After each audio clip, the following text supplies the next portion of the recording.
참선이 재밌는 것이 새롭게 가르치는 것은 거의 없습니다.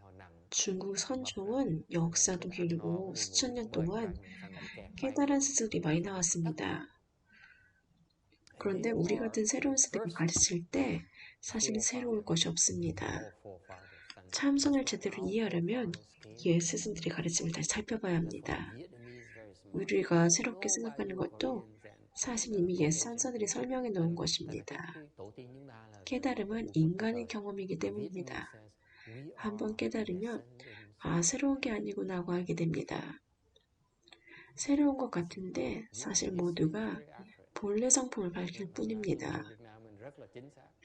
고승들이 하는 말, 깨달은 사람들이 하는 말은 결국 똑같은 진리를 다른 표현으로 말하는 것 뿐입니다. 보는 본질은 똑같습니다. 그래서 깨달은 사람들은 옛 선사들의 말을 자주 인용합니다. 자신보다 더 높은 경지일 수도 있고 더 깔끔하게 설명해 놓았기 때문입니다.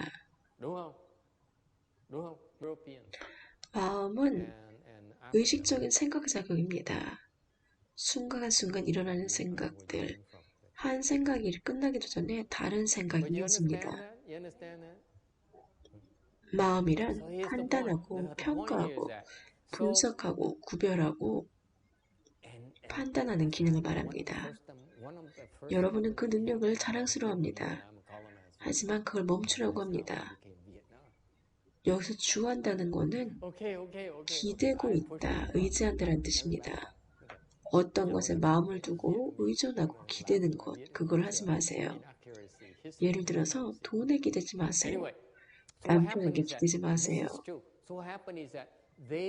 이 주한다는 것은 생각보다 훨씬 더 위험합니다. 잘못된 것은 사실이라고 믿고 기대는데 본인은 전혀 깨닫지 못합니다. 현대의 두 가지 큰 문제는 지나친 분석, 판단, 계속되는 걱정이고 그것보다 더 미묘하고 뿌리 깊게 해치는 것은 근거 없는 가정, 기대에 의존하는 것입니다. 예를 들어서 남편은 나를 도와줄 것이다. 남편은 나를 사랑할 것이다. 남편은 나를 지지한다. 이렇게 당연하게 기대합니다. 그것이 바로 머문다는 것입니다. 여기서 머문다는 것은 생각도 없이 자동으로 잘못된 믿음에 갖는 것입니다. 그래서 이 머무는 것은 생각보다 훨씬 더 치명적입니다. 어떤 것에도 집착하지 마세요. 어떤 것도 가져가지 마세요. 어떤 것을 머무르면 생각하거나 마음에 두면 거기에 걸려서 제대로 변화하지 못합니다. 민첩함을 잃고 더 이상 빠르게 움직일 수 없습니다. 적응을 하지 못합니다. 그래서 결국 큰 기업이 망합니다. 커지면 크게 집착하고 더 이상 적응하지 못합니다. 집착하면 할수록 반응성도 떨어지고 역동성도 줄어들고 적응력도 사라집니다. 세상은 성주이멸의 네 단계를 거칩니다. 형성되고 머물고 변하고 사라집니다. 모든 존재가 네 단계를 거칩니다. 우리 세계도 그렇고 모든 물건이 그렇습니다. 사고, 좋아하고 사용하다가 낡으면 버립니다. 하지만 한 가지 예외가 있습니다. 당신의 불성은 절대 변하지 않습니다. 불성의 모든 것은 네 단계를 거칩니다. 극락세계도 예외가 아닙니다. 다만 주기가 너무 길어서 극락에 태어난 존재들은 세계가 변하기도 전에 이미 부처가 되어버립니다. 우리 세계가 생성될 때 지구가 막 형성되면서 현상에 사는 존재들 신통력을 내려왔습니다. 지표에는 껍질 같은 게 있었는데 그것이 초콜릿 같은 맛이 났다고 합니다.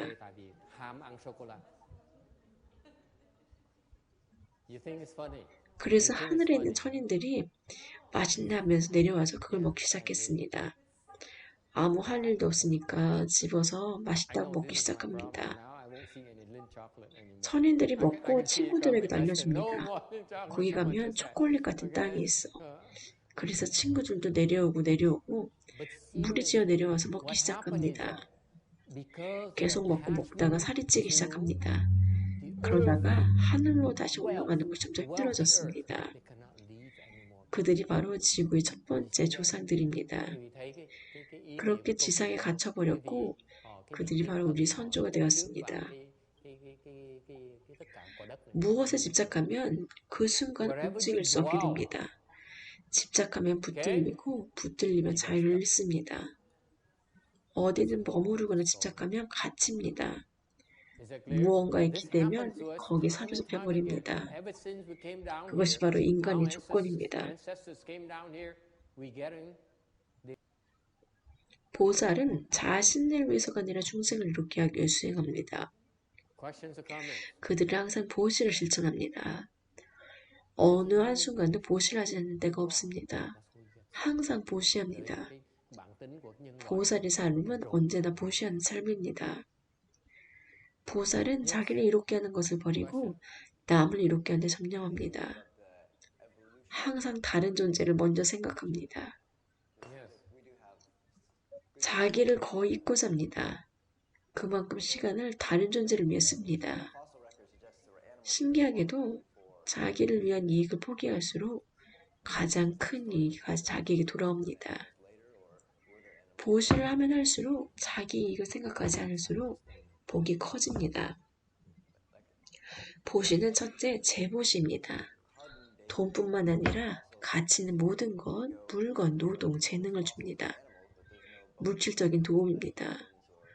부엌에서 요리하고 청소하고 음식을 나르는 것, 이것이 노동보시입니다. 두 번째는 법보시.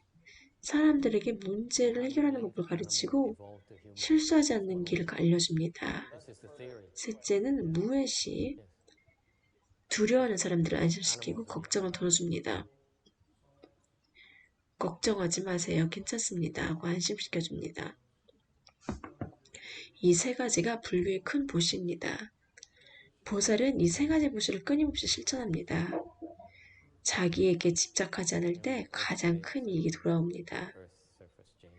이 나라는 집착은 가장 큰 방해물입니다. 보시를 많이 할수록 자기 이익을 생각하지 않을수록 오히려 자신의 복이 커진다는 것을 분명히 보게 됩니다. 그래서 보시를 실천합니다. 보살은 받는 것보다 주는 것을 더 좋아합니다. 누군가에게 빚을 지고 싶지 않습니다. 또한 자신의 복을 탕진하고 싶지도 않습니다. 남에게서 받으면 그 순간 자신의 복을 잃게 됩니다. 보살이 줄 수 있는 이유는 자신이 가진 복을 계속 나누기 때문입니다. 그리고 그들은 차별하지 않습니다. 모든 중생에게 줍니다. 참된 보살은 항상 보시하는 사람입니다. 자기 걱정을 내려놓아야만 편안해질 수 있습니다. 자잘한 집착이 사라져야 합니다. 보시를 많이 하면 자잘한 마음이 사라집니다.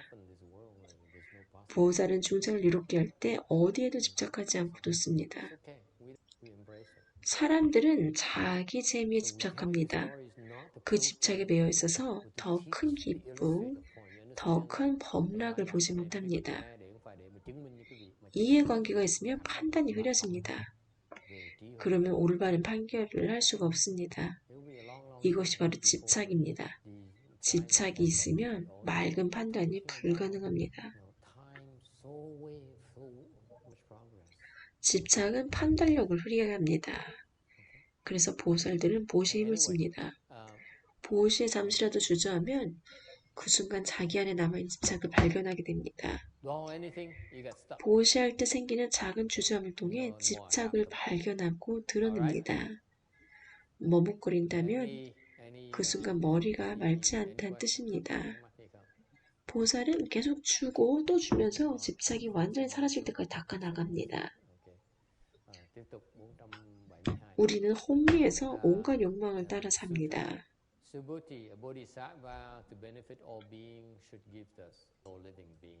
무엇이 와도 괜찮은 것, 그것은 진정한 자유입니다. 우리는 자제라고 합니다. 스스로를 다스리는 힘이라고 합니다. 이것이 진짜 자유입니다. 하고 싶은 대로 하는 자유와는 다릅니다. 보살의 자유는 무엇이 일어나든 흔들리지 않는 상태입니다. 계속 주다 보면 결국 존재가 공이고 공이 존재임을 깨닫게 됩니다. 주는 행위를 통해 소유에 집착하지 않기 때문입니다. 집착 없이 누군가에게 준다면 공이 되면 자유로워집니다. 공은 원래 아무것도 없는 상태입니다. 하지만 하나의 생각으로 인해 모든 것이 나타납니다. 예를 들어 가난합니다. 근데 백만장자가 되겠다는 생각을 가집니다. 처음에는 아무것도 없지만 그 목표를 위해서 20년 동안 노력합니다. 그렇게 하면 빈손에서 100만 달러가 존재하게 됩니다. 그것이 바로 공이 존재가 되는 과정입니다. 하나의 생각이 시작해 노력과 시간이 쌓이며 현실이 나타납니다. 100만 달러에서 그치지 않습니다. 결혼, 가족, 건강, 사고, 이별 등 모든 결과가 따라옵니다. 단 하나의 생각이 여러 사건을 만들어냅니다. 세상과 삶의 모든 것은 우리의 생각과 행위에서 비롯됩니다.